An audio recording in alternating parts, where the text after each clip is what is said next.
Kesimpulan dan catatan penutup. Siapa tahu dari Anda ada komentar, tidak lagi tentang pietisme, tadi itu sudah, tapi menyangkut perkembangan dunia, termasuk Eropa, termasuk Indonesia, pada abad 19 sampai 20, termasuklah di situ Perang Dunia Pertama, Perang Dunia Kedua, dan sebelum Perang Dunia Kedua, Hitler berkuasa dengan segala dampaknya. Lalu kemudian setelah Perang Dunia Kedua berdiri LWF atau terbentuk LWF dengan macam-macam penekanan atau katakanlah ciri khasnya atau perhatian pokoknya. Setahun kemudian WCC. Jadi kalau kita ke Geneva, kita akan melihat kantor LWF dengan WCC itu di satu coupling atau di satu katakanlah satu halaman. Begitulah dekatnya LWF dengan WCC. Gereja-gereja kita umumnya anggota, selain anggota LWF juga anggota WCC ya. GKLI juga anggota WCC, World Council of Churches. Oke lah, tentu HKBP dengan sendirinya ya. Lalu juga HKI juga ya, anggota Dewan Gereja Sedunia. GKPA, BNKP, GKPS tentu. Untuk memperlihatkan bahwa sebagai gereja Lutheran kita juga ambil bagian dalam gerakan ekumene yang di tingkat dunia melembaga menjadi Dewan Gereja Sedunia, World Council of Churches. Di Indonesia, Dewan Gereja di Indonesia yang kemudian berubah nama jadi Persekutuan Gereja-Gereja di Indonesia. Masih ada lagi forum-forum kebersamaan yang gereja-gereja kita ikuti, termasuklah UEM. Semua ini anggota UEM juga. GKLI juga. Nah, seringkali muncul pertanyaan, apa kontribusi kita di dalam semua organisasi atau lembaga ekumenis, baik LWF maupun WCC, juga PGI, apakah kita belajar dari situ, banyak mendapat masukan, selain mendapat dana untuk macam-macam proyek kita ya, atau program. Nah, ini kesempatan yang saya mau sampaikan kepada kawan-kawan sebelum kita sampai pada kesimpulan dan penutup ini. Ada yang mau membagi observasi maupun juga pengalaman atau juga refleksi tentang perkembangan dunia pada abad 19, 20, juga lembaga-lembaga gerejawi dan kontribusi gereja kita. Ada kadang-kadang sentilan atau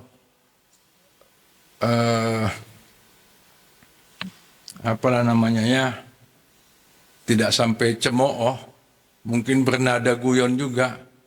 Gereja-gereja di Indonesia ini kalau menghadiri forum-forum ekumenis internasional lebih sebagai turis ekumene. Ikut ini, ikut itu, tapi nggak ada kontribusinya. Tentu kita tidak suka kalau sampai kita dikatakan begitu ya. Saya nggak tahu apakah kalian sudah pernah juga ikut ambil bagian dalam macam-macam pertemuan internasional di luar Indonesia yang di dalamnya gereja kita juga berkontribusi. Saya bisa untuk mencetuskan mendorong komentar Anda, membagi satu pengalaman yang sampai sekarang bagi saya sangat membekas. tahun 2010 saya diutus GKPI untuk menghadiri pertemuan di Bangladesh. Kita tahu Bangladesh ya. Itu dulu Pakistan Timur, sebelum Pakistan Timur dia bagian dari India. Sesudah India merdeka tahun 1947, terbentuklah Pakistan, sebagian di barat, sebagian di timur. Tapi kemudian tahun 1971, Bangladesh berdiri sendiri. Negara ini kan sangat miskin. Penduduknya 90 sekian persen Islam. Banjir tiap tahun. Tapi kemudian LWF melalui sebuah unitnya membantu negara Bangladesh, walaupun dia mayoritas Islam ya, untuk mengatasi bencana banjir, untuk meningkatkan produksi beras selain UT. UT itu bahan untuk jadi goni. Dan dengan demikian kehadiran LWF melalui unitnya itu, saya lupa kepanjangannya, RDS, itu sangat dihargai di Bangladesh. Dan itu menunjukkan bahwa LWF tidak hanya berurusan dengan anggota-anggotanya, tapi juga berurusan dengan macam-macam masalah di dunia ini. Tadi kita sudah lihat ya, bahwa salah satu keprihatinan atau concern Lutheran melalui LWF itu pembebasan untuk kaum miskin. Nah, ini apakah misalnya di gereja-gereja kita yang anggota LWF itu ada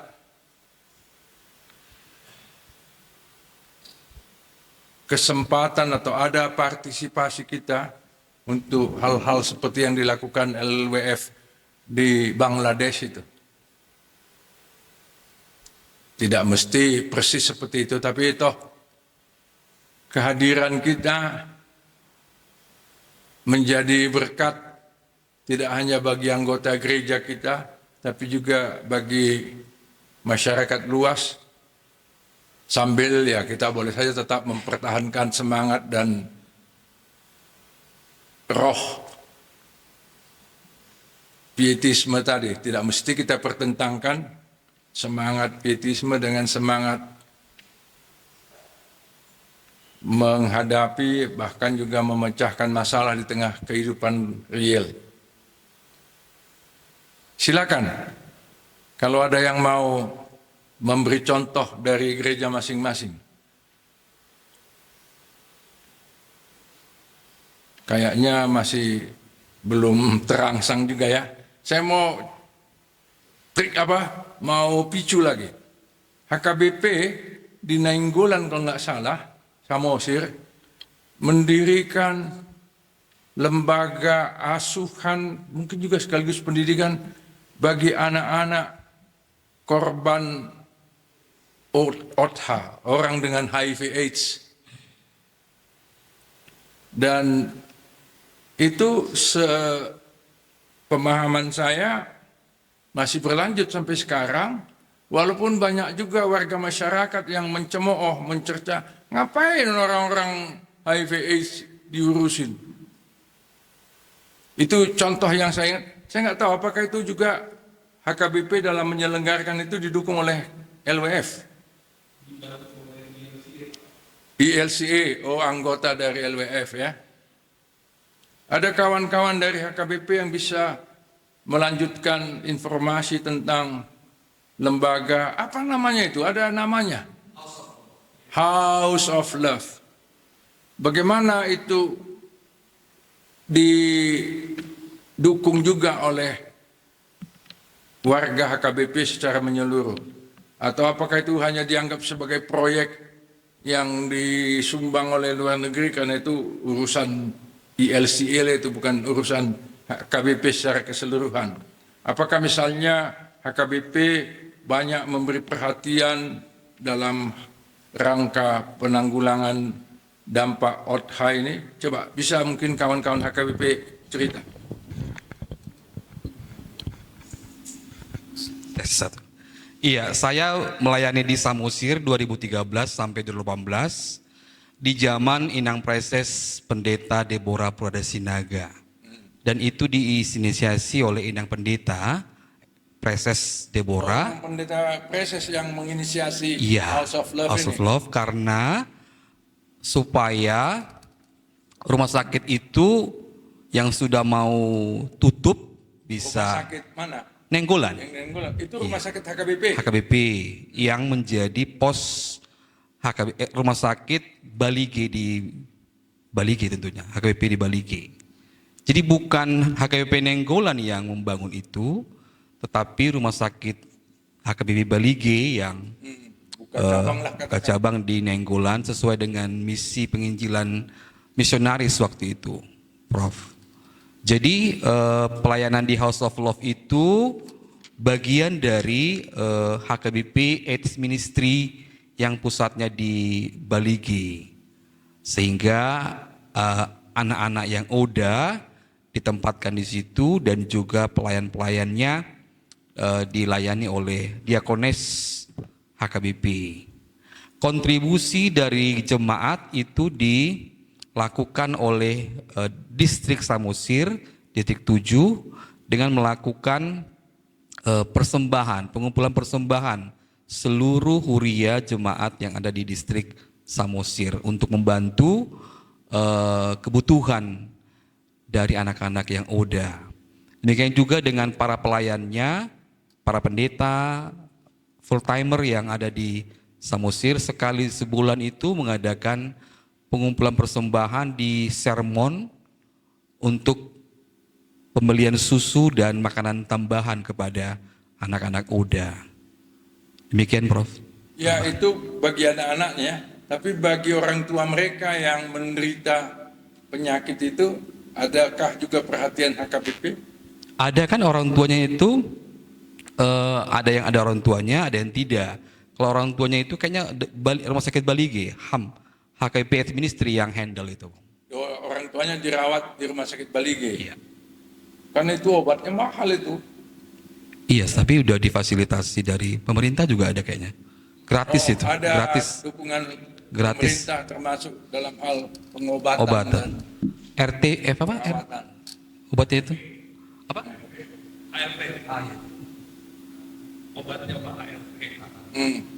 Ya, macam-macam lah obatnya itu ya. Oke, itulah contoh dari HKBP yang bermitra dengan salah satu anggota LWF, dalam hal ini ILCA, yang mendirikan House of Love itu. Apa yang sudah dibuat oleh GKLI?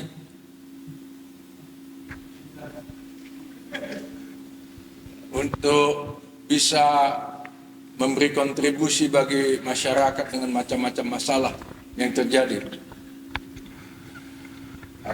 Apakah penanggulangan longsor, banjir, atau pemberantasan hama tanaman, atau apa? Silakan cerita. Ya, terima kasih untuk kesempatan yang diberikan.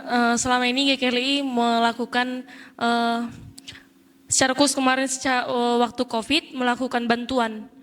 Kemudian juga Bantuan dalam bentuk apa kepada siapa?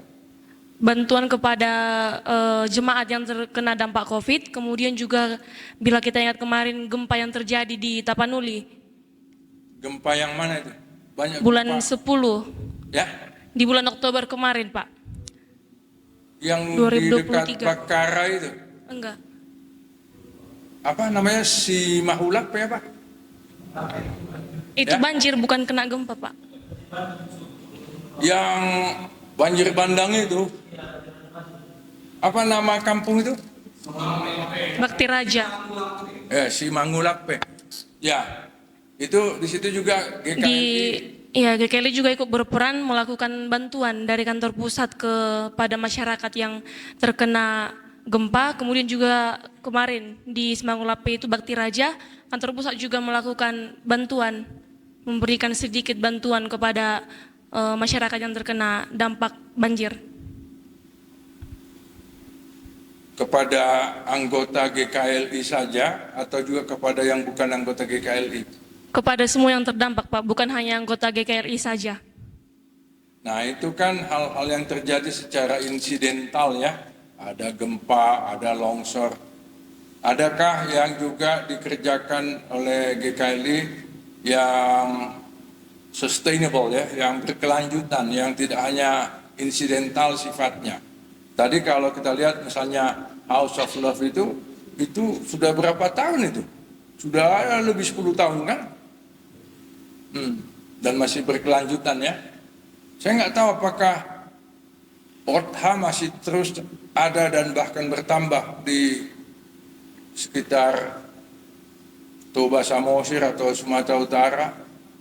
Anak-anak yang di situ itu kan umumnya anak dari warga masyarakat di situ ya. Oh bukan? Dari mana-mana? Anak-anak yang di Nenggolan itu? Oh, masyarakat. Oh, ini membawa penyakit ke kampung kami nih. Dan itu umumnya warga HKBP ya. Bahkan pernah dimasukkan ke sekolah di demo orang tua. Sehingga sekarang Ya. Oke lah, tentu tidak hanya untuk yang berpenyakit atau terdampak oleh penyakit atau yang kena bencana alam, tapi banyak hal yang bisa dikerjakan oleh gereja, khususnya anggota LWF dengan 4 keprihatinan atau concern tadi ya. Mungkin ada lagi yang bisa memberi atau membagi cerita, termasuk dalam rangka kerjasamanya dengan gereja-gereja Lutheran di dalam wadah LWF. Tidak ada lagi yang mau berbagi? Oh, silakan.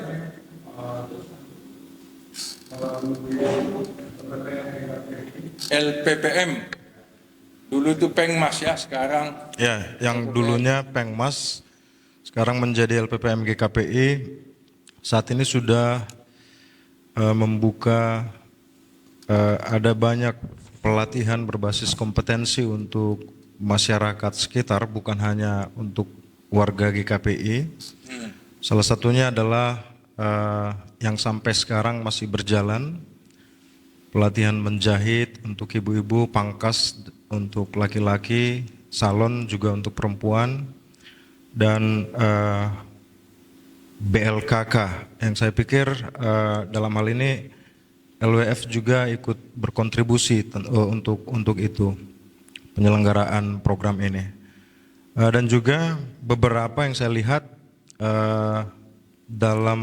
ada beberapa program yang telah dikerjakan oleh LPPM, termasuk salah satunya adalah penyediaan sarana air bersih di beberapa tempat yang mungkin cukup kesulitan untuk mendapatkan air bersih.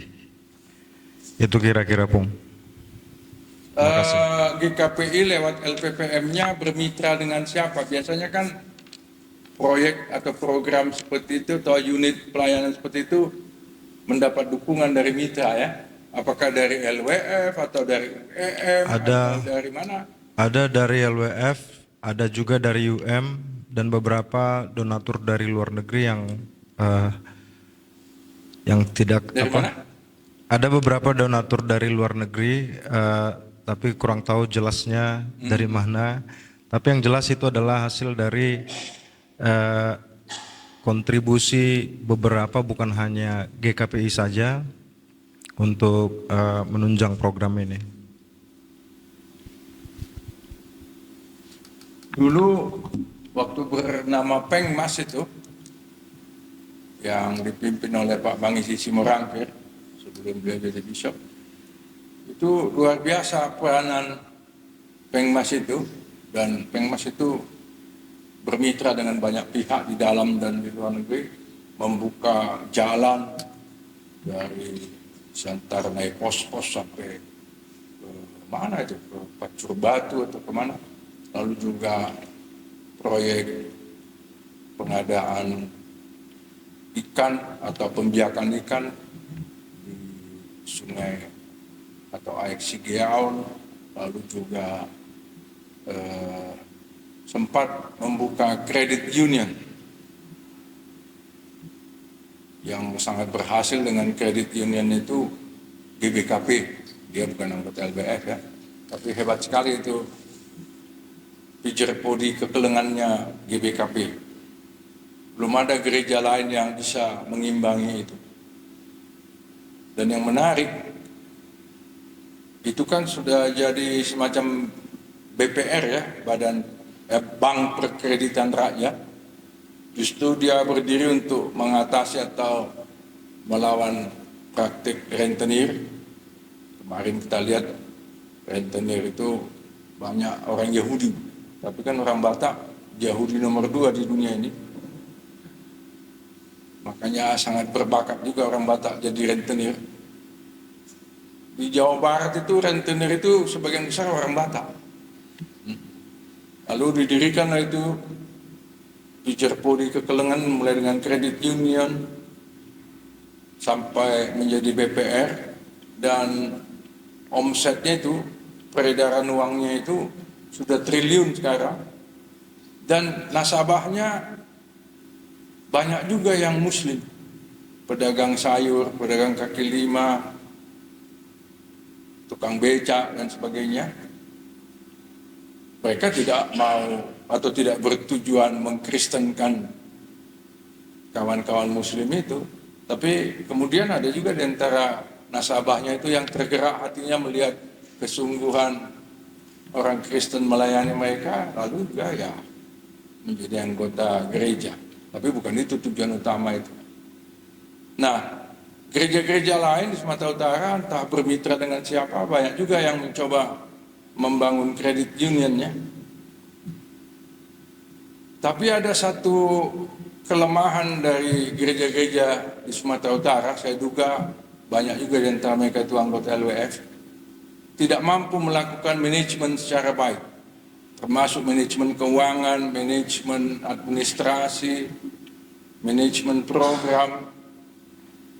Pengmas GKPI itu sempat ditutup karena banyak korupsi di dalamnya. Dalam arti uang yang didatangkan dari mitra di luar itu nggak bisa dipertanggungjawabkan. Tapi itu tentu tidak hanya terjadi di GKPI, di mana-mana juga terjadi. Nah, ini ketika kita bermitra atau menjadi anggota dari sebuah lembaga, entah itu namanya LWF, WCC, PGI dan sebagainya, UEM, kan itu kesempatan juga bagi kita untuk memperlihatkan kualitas dan kredibilitas kita. Kredibilitas berarti bisa dipercaya ya. Negara kita ini kan urutan kedua paling berhasil menjadi koruptor. Unggulan kedua lah negara ini dalam hal korupsi. Tapi rupanya penyakit itu menular juga ke gereja. Nah, ini jadi pelajaran juga bagi kita ketika kita melanjutkan kiprah kita, entah sebagai anggota LWF atau sebagai apapun, supaya justru kehadiran gereja kita itu dikenang atau diapresiasi oleh masyarakat sebagai yang mendatangkan kebaikan. Oke, masih ada yang mau berbagi pengalaman atau pengamatan, entah dari GKPA atau GKPS atau dari mana, silakan. Kalau ada, ya kalau nggak ada, nggak mesti dipaksakan ya. Kalau nggak ada, kita akan masuk ke bagian kesimpulan dan penutup ini. Kalau kita bicara tentang Lutheranisme, itu berarti paham atau pemahaman atau ajaran. Saya tidak mau menyebut itu sebagai ideologi. Tapi itulah salah satu, katakanlah, aliran di dalam kekristenan global yang sangat beraneka ragam ini. Lutheranisme dimulai dengan gerakan reformasi. Reformasi di dalam tubuh Gereja Katolik Roma. Tapi sebelum gerakan reformasi itu muncul, dia sudah didahului oleh macam-macam gerakan yang katakanlah sejenis atau upaya sejenis untuk mereformasi gereja Katolik. Reformasi di Jerman yang kemudian dikenal dengan reformasi Lutheran itu tentu diprakarsai oleh Luther, dan kita sudah lihat bagaimana dia menantang otoritas gereja Katolik Roma yang menurut dia sangat angkuh, yang menggunakan istilah pemeliharaan jiwa, Seelsorge, dengan cara menjual surat indulgensi dan juga memperlihatkan kekuasaannya yang kadang-kadang melebihi kekaisaran sebagaimana ditampilkan oleh para paus. Luther menggoyang seperti mengaduk-aduk jaring sarang burung atau sarang lebah. Dia mempersoalkan simbiosis atau kolaborasi yang berbahaya antara agama dan budaya seperti yang terlihat dalam gereja Katolik. Sebab di gereja Katolik atau dalam paham Katolisisme Roma, dua hal ini disatukan. Dan itu membuat gereja Katolik jatuh pada triumfalisme, pemikiran yang mau menaklukkan. Agustinus bicara tentang ecclesia militantis, gereja yang militan. Tapi kemudian di dalam gereja Katolik mengarah kepada ecclesia triumfan, gereja yang menang, gereja yang menaklukkan, yang berhak mengklaim berkuasa atas semua kaisar, bahkan juga berkuasa di seluruh dunia.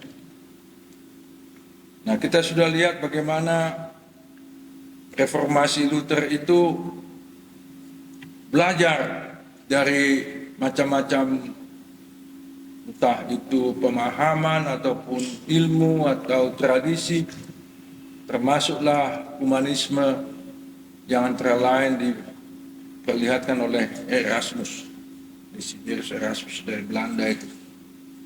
Lalu Lutheranisme mengembangkan suatu cita rasa teologis yang tajam yang membedakan cita rasa teologis yang asli, demikian sering dia gunakan istilah itu, yaitu yang dari Alkitab, dengan tradisi yang bagi Luther dan para reformator tidak setara dengan kitab suci atau Alkitab. Luther mengajarkan bahwa gereja Katolik sebagai gereja yang kudus dan Am dan Esa juga adalah lembaga duniawi. Kita tahu 4 nota ecclesiae ya, tanda gereja. Unam, 1, Sanctam, kudus, Catholicam, Am, universal, dan Apostolicam, rasuli. Ternyata gereja Katolik yang mengklaim diri sebagai gereja yang kudus, Am, Esa, telah menjadi lembaga duniawi yang tidak mampu mewujud nyatakan pandangan abad pertama, dalam hal ini pandangan gereja tentang eskaton, akhir zaman, sebelum tiba hari terakhir.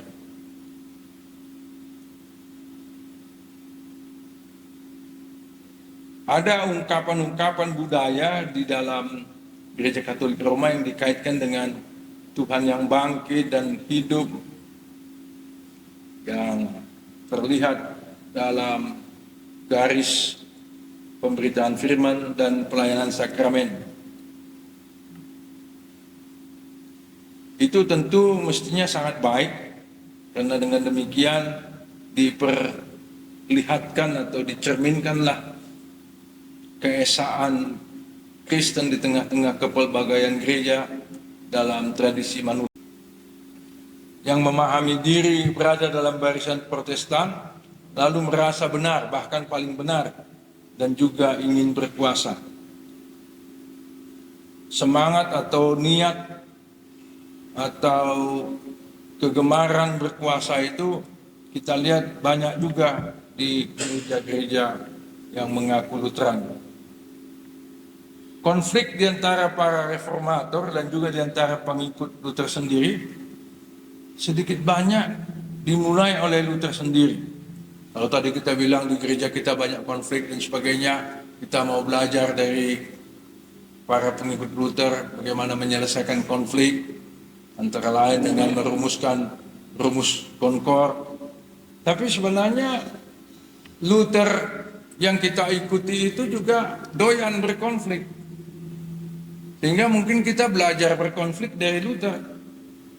Dia rajin beradu argumentasi, berdebat, berpolemik. Dan dia selalu mengklaim apa yang saya katakan ini berasal dari Alkitab atau didasarkan pada Alkitab. Ya, hampir semua orang waktu cekcok di dalam gereja mengklaim mengacu ke Alkitab ya. Kita ingat debat di Leipzig tahun 1519, di Worms, di Zurich. Dan sangat menarik bahwa para pengikutnya yakin bahwa apa yang dia katakan atau apapun yang dia katakan dan ajarkan adalah benar. Karena itu banyak dari warga dan pelayan atau pejabat gereja Lutheran gemar juga berkonflik.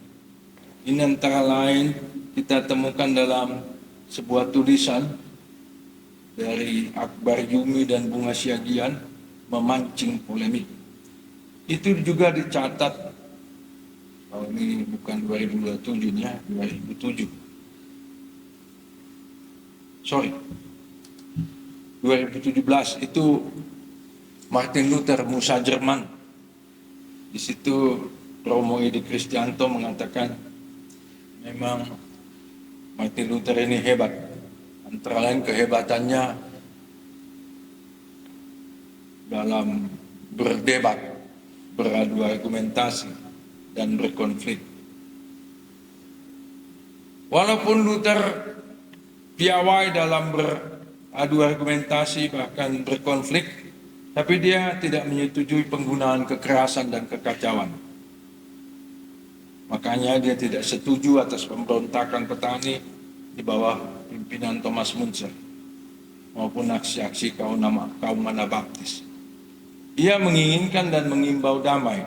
Ini memang sulit kita pikirkan ya, rajin berkonflik tapi mengimbau damai. Lewat perundingan, walaupun dalam banyak hal dia tetap bersikukuh dengan pendapatnya. Nah ini memang sulit kita pahami ya, mau berdamai tapi tidak mau mengalah. Nah ada ungkapan termasyhur dari Luther tentang ini. Non vi sed verbo, bukan dengan kekerasan, melainkan dengan firman saja. Maksudnya tentu firman Tuhan. Kekerasan boleh digunakan oleh kuasa atau penguasa temporal, penguasa duniawi, pemerintah, untuk memberantas kejahatan. Sedangkan kuasa rohani yang dipegang dan dijalankan oleh gereja hanya untuk menegakkan kebenaran dan mewujudkan perdamaian. Ini dikutip oleh Lessing dalam tulisannya. Reformasi tidak pernah selesai. Jadi harus terus-menerus dilakukan ya. Iglesia Reformata, Semper Reformata. Gereja Katolik melakukannya sejak Konsili Trento. Ini bisa tahun 64, bisa tahun 63 karena finishnya itu agak berkepanjangan. Lalu yang terakhir adalah Konsili Vatikan II. Karenanya sampai sekarang Gereja Katolik menjadi yang terbesar dalam hal jumlah warga gereja. Sekarang di antara 2,4 miliar yang masih mengaku Kristen di dunia ini, lebih dari setengahnya adalah anggota gereja Katolik. Itu tentu karena gereja Katolik ketika diprotes lah katakan oleh Luther dan kawan-kawan, mereka tentu tidak mau langsung menyerah begitu saja, bahkan mengutuki atau mengekskomunikasi Luther, tapi mereka terus-menerus membarui diri. Dan kalau kita perhatikan gereja Katolik tidak hanya besar, tapi juga sangat kaya, bukan hanya dari segi materi ya, tapi kaya dalam banyak hal, kaya ilmu, kaya pengabdian. Saya masih ingat dulu pastor-pastor Katolik di Sumatera Utara ini ya, masuk ke pelosok-pelosok, dan mereka memenangkan hati banyak orang. Di Samosir itu banyak sekali anggota gereja Katolik. Apalagi sesudah mereka membuat perayaan Paskah di gereja inkulturasi di Pangururan ya. Banyak anggota HKBP jadi masuk Katolik. Walaupun tentu HKBP tidak senang dengan kenyataan itu ya. Sementara gereja-gereja Lutheran secara global dalam hal kuantitas, baik di Jerman atau di Eropa maupun di Amerika mengalami penurunan, kemunduran. Ini dicatat oleh banyak penulis termasuk saya. Nah, lalu kita bertanya bagaimana dengan kita di Indonesia yang menyebut diri gereja-gereja reformasi atau protestan atau Lutheran. Apa-apa saja yang sudah dan masih perlu direformasi di gereja kita.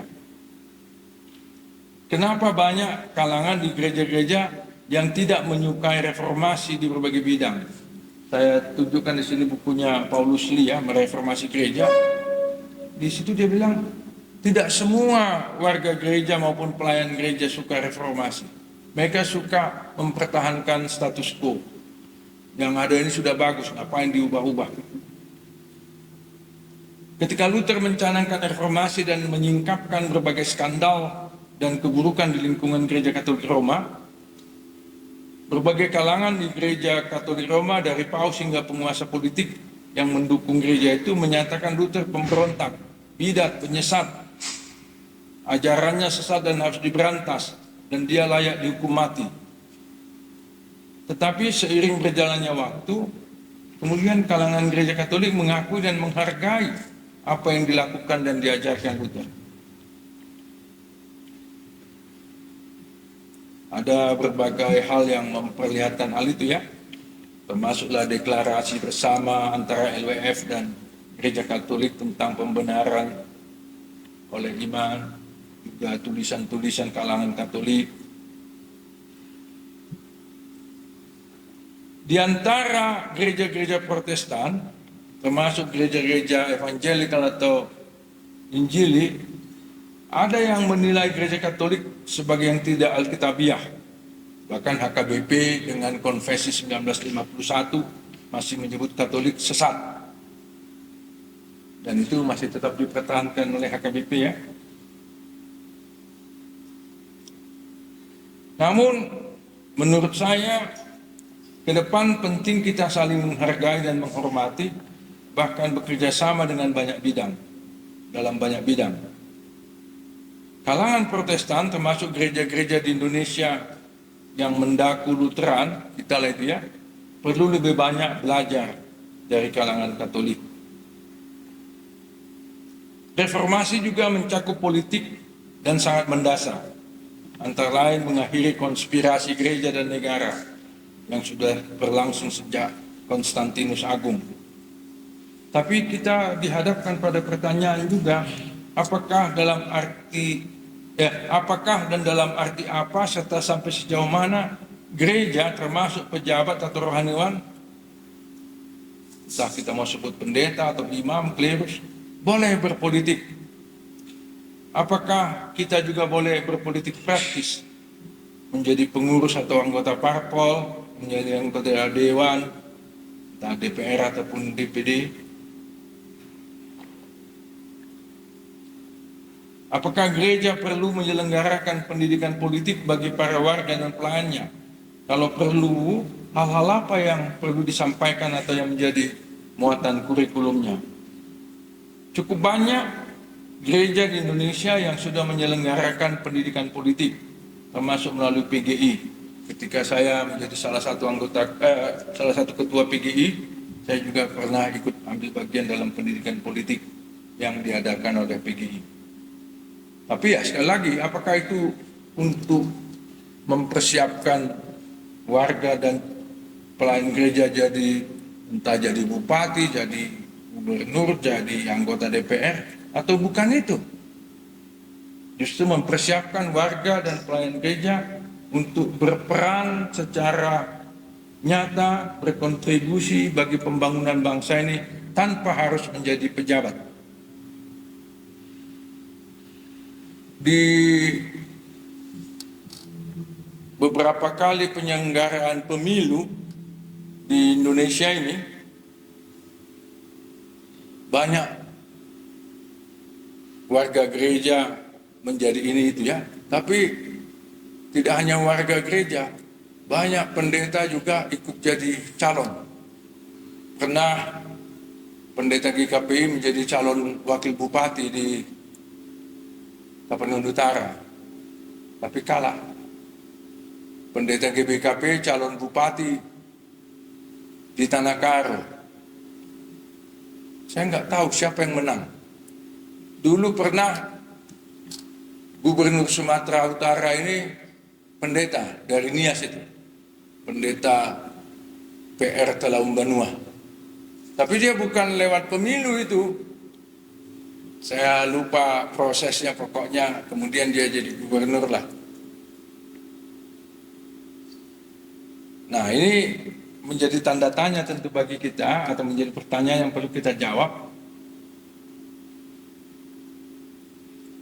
Karena Luther dan para reformator lainnya, bahkan juga para nabi di Perjanjian Lama dan Tuhan Yesus sendiri banyak terlibat dalam kehidupan dan masalah politik, maka hal ini penting dipertimbangkan gereja-gereja yang mendaku Lutheran di Indonesia. Mau ikut berkecimpung di bidang politik, kalau iya dalam arti apa? Mau jadi bupati, mau jadi camat, mau jadi gubernur, menjadi anggota DPR. Ada yang barusan ini terpilih jadi anggota DPD di Sumatera Utara. Dia itu pendeta. Iya, DPD. 4 orang kan tiap provinsi. Dia terpilih kan? Pendrat Siagian. Dia dulu bekerja di PGI. Di Jawa Barat baru-baru ini ada pendeta GKPS yang sudah emeritus, mau jadi anggota DPD tapi kurang berhasil, dan seterusnya di mana-mana itu. Nah, ini jadi pertanyaan bagi kita. Kalau Luther banyak berurusan dengan bidang politik, bahkan Tuhan Yesus juga banyak berpolemik dengan kalangan politik, bagaimana dengan kita? Luther dan gereja-gereja Lutheran tidak bisa dilepaskan dari politik, bahkan juga konflik politik. Lalu kita bagaimana?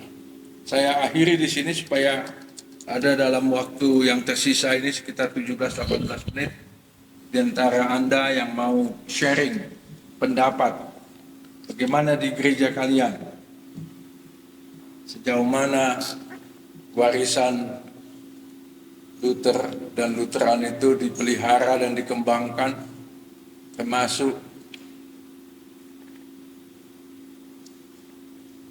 keterlibatan di bidang politik. Apakah politik praktis atau bagaimana?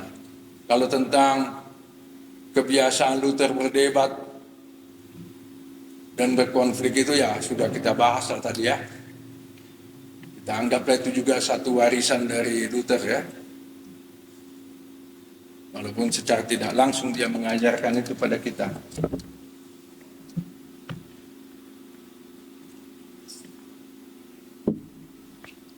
Di HKBP banyak orang politik kan, tapi saya nggak tahu ada ketentuan di HKBP bahwa pendeta tidak boleh berpolitik praktis. Kawan-kawan di HKBP bisa mungkin menjelaskan, atau tidak ada ketentuan atau larangan itu? Ya? Oh, cuti. Jadi artinya kependetaannya tidak dilepas ya, hanya dibekukan. Nanti kalau dia udah nggak jadi menteri atau nggak jadi pejabat negara, nggak jadi anggota DPR atau DPD, bolehlah kembali lagi ya. Di GKPS bagaimana?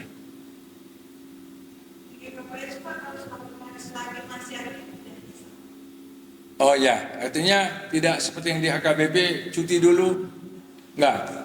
Pokoknya kalau masih aktif tidak boleh. Di HKI bagaimana?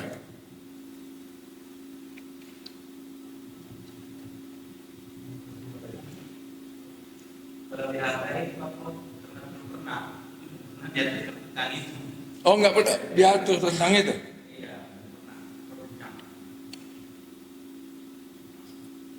Ada yang lucu tentang gereja-gereja di Indonesia dalam hubungannya dengan politik. Dulu kawan-kawan kita Pentakosta yang kemudian jadi bergabung dengan atau melahirkan aliran karismatik, itu dulu sangat anti politik. Sampai tahun 1980-an mereka itu menolak berpolitik. Tapi sejak 1990-an, waduh, doyan banget berpolitik. Di Batam pemilu tahun 2014 kalau nggak salah, ada 40 sekian caleg di Batam itu dari gereja Bethel, gereja Pentakosta dan sebagainya. Saking banyaknya semua kalah. Ya berebut kan, nggak bersatu mereka misalnya mau memenangkan 1-2 orang, semua masih gulut. Hal seperti ini tentu tidak hanya terjadi di Batam ya. Di Sumatera Utara ini kan berulang kali calon gubernur yang Kristen kalah. Karena kalangan Kristen tidak sepakat untuk mendukung satu calon saja. Kadang-kadang sampai 4 calon untuk gubernur. Alhasil, sada dua, nuhutna keluar. Dang dihodang diau dibegu.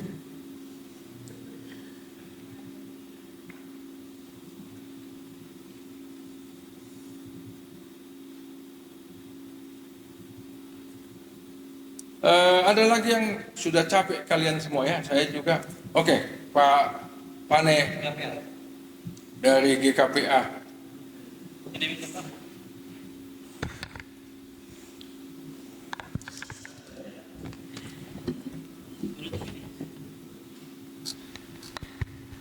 Ya, terima kasih Pung.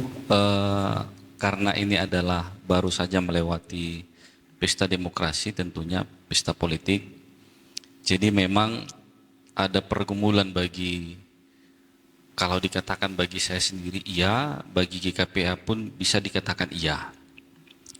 Karena memang pada akhirnya kita sebagai pendeta, kita sebagai pelayan di lapangan, agak sulit jadinya Pung menentukan sikap.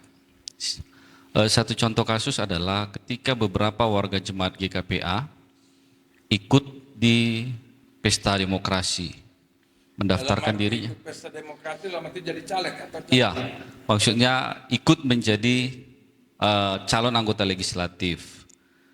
Nah, di satu sisi tentu kita sebagai pelayan, kita sebagai pendeta yang dalam hal ini sebagai public figure, tentu butuh untuk memperkenalkan mereka.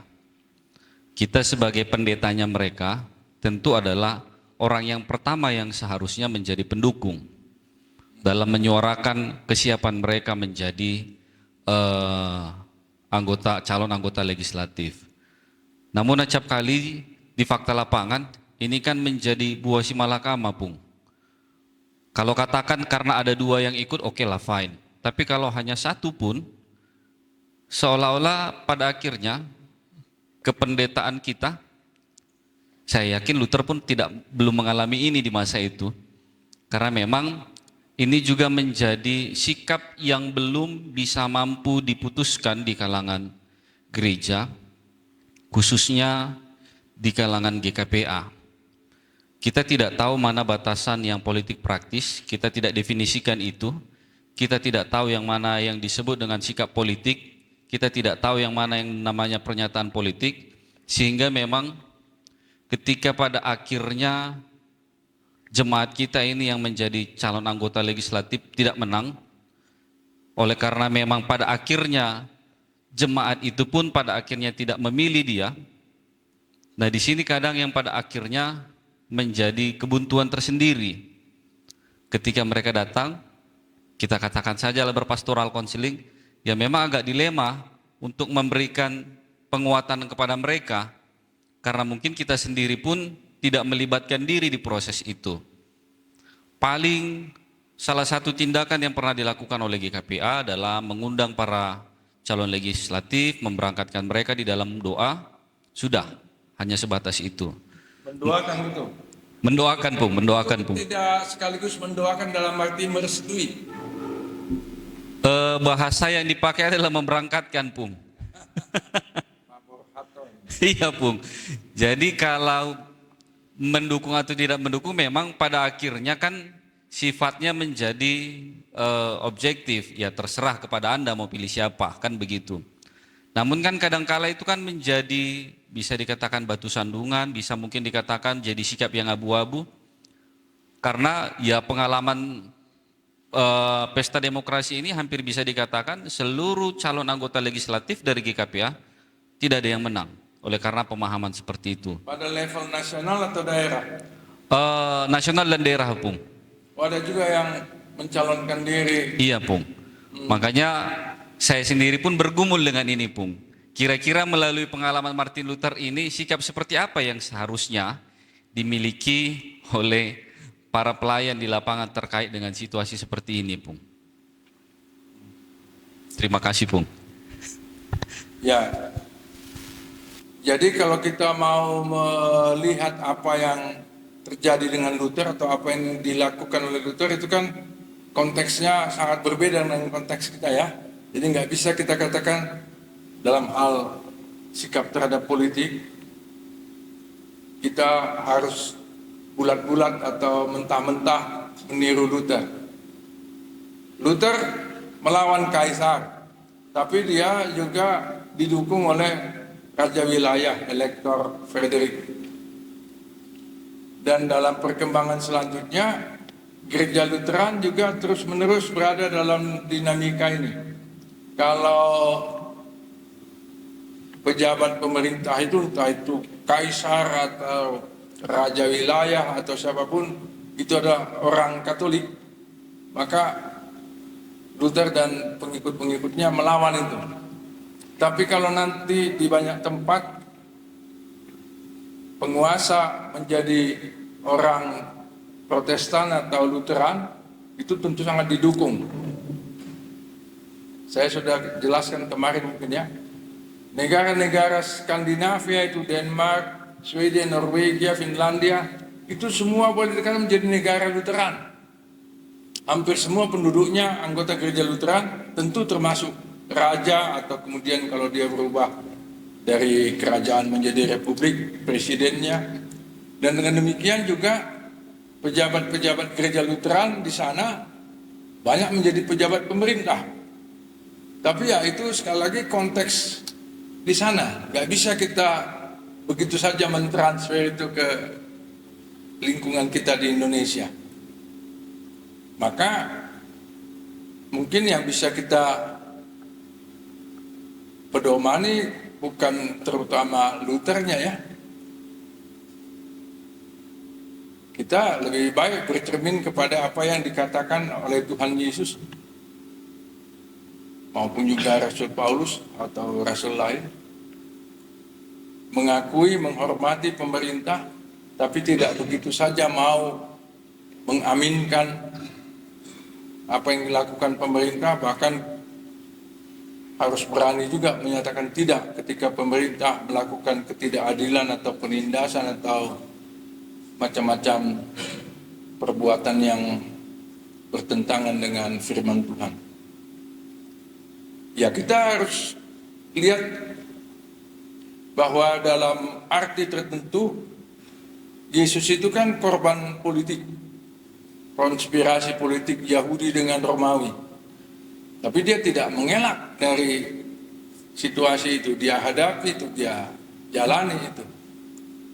Nah, dalam hal ini saya melihat kita orang Kristen tidak berani untuk bisa mengambil sikap seperti yang ditempuh oleh Yesus.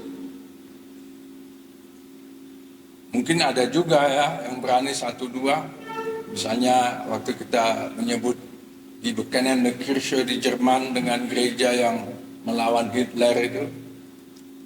Tapi mereka minoritas, yang mayoritas Kristen di Jerman mendukung Hitler.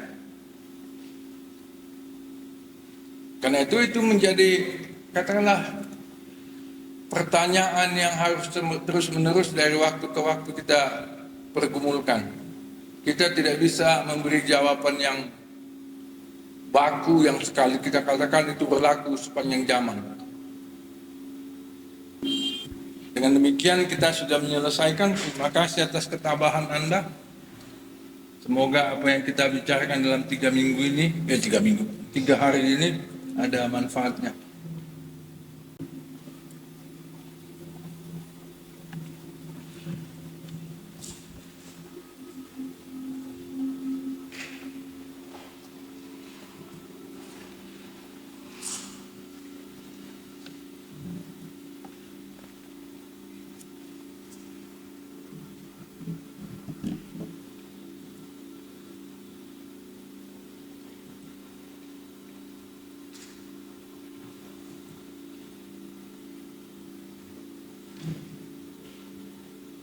Mana tadi si Trifan? Katanya mau diulang. Kalau dia nggak muncul ya nggak perlu diulang ya.